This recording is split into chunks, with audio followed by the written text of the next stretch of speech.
തുർക്കി tourism വകുപ്പിന്റേതെന്ന പേരിൽ ഒരു അറിയിപ്പ് സമൂഹ മാധ്യമങ്ങളിൽ വൈറലാണ്.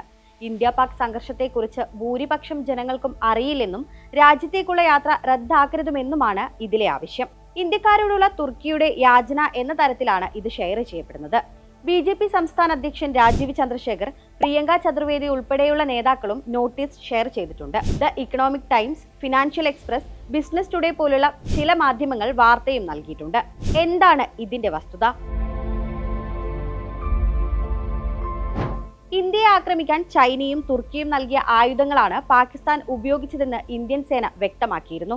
ഇന്ത്യയുടെ ഓപ്പറേഷൻ സിന്ദൂർ പ്രകോപനപരമാണെന്ന് അഭിപ്രായപ്പെട്ട തുർക്കിയാകട്ടെ സൈനിക നടപടിയെ അപലപിക്കുകയും ചെയ്തിരുന്നു.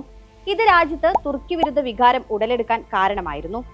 ഇക്സിഗോ, ഈസ്മൈ ട്രിപ്പ് പോലുള്ള ട്രാവൽ ഏജൻസികൾ തുർക്കിയിലേക്കുള്ള ബുക്കിംഗ് താൽക്കാലികമായി നിർത്തിവെക്കുകയും ചെയ്തു.